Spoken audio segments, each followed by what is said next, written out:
Le patron de Ferrero fait son mea culpa suite au scandale sanitaire qui éclabousse la marque. Je suis venu vous dire que ce qui s'est passé n'est pas acceptable.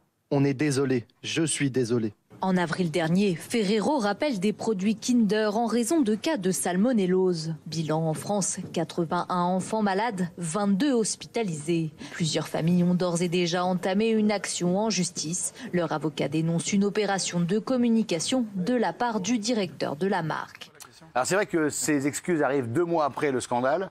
Est-ce que c'est choquant, oui ou non? C'est choquant. Oui, évidemment. C'est un choc, ça arrive au cerveau. Oui, Bernard. Oui, c'est extrêmement choquant, d'autant plus qu'on avait découvert la bactérie, je crois, un 15 décembre, et qu'il s'est à peine excusé. Il n'a même pas reconnu la culpabilité. Il s'est juste excusé. Et ce qu'ils ont proposé, je veux dire, aux familles des victimes est tellement dérisoire. Et je suis très content que 2 familles ont porté plainte contre la société Ferrero, et j'espère bien qu'ils vont payer cher. Non, alors ça je vous le dis tout de suite, la réponse est non. Non. La réponse est non. Je vous le dis, en droit français, on n'est pas en Amérique. Donc ici, je crois que le risque maximum, ils vont trouver deux responsables de site. Ils vont prendre 12 mois de prison avec sursis peut-être, et il y aura 10 000 € d'amende. C'était un site grand maximum. C'était un site en Belgique, le site d'Arlon.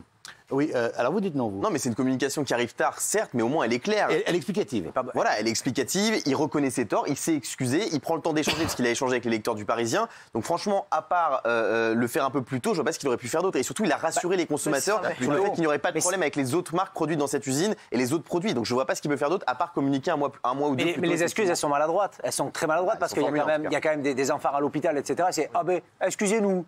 C'est quand même très simple et très faible. Il aurait peut-être même dû dire excusez, moi je démissionne, ou quelque chose de fort. Parce que là, vous avez été malade, bon, on est désolé. C'était un peu faible. Quand même, on va avoir une pensée quand même pour le groupe Ferrero, quand même. Vous savez qu'ils ont perdu 40% de leur chiffre d'affaires. Ouais, moi, j'en bouffe plus. Quand même, il y a 3000 tonnes de produits qui ont été balancés à la poubelle. Il y a des employés qui risquent de perdre leur travail. Alors évidemment, il y a le scandale sanitaire, mais il y a aussi une entreprise qui fait vivre beaucoup de gens.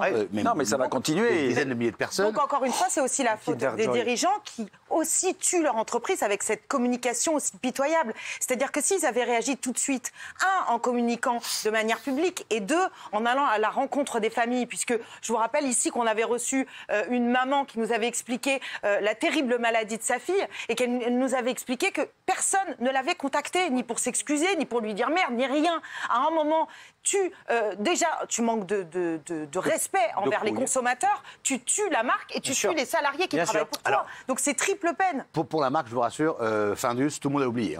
Oui, et Findus, il y a 18 mois, ils avaient mis du cheval dans les lasagnes. Tout le monde a oublié. Donc c'est pareil. C'est d'ailleurs pour ça, à mon avis, que Buitoni laisse courir pour qu'on oublie l'affaire.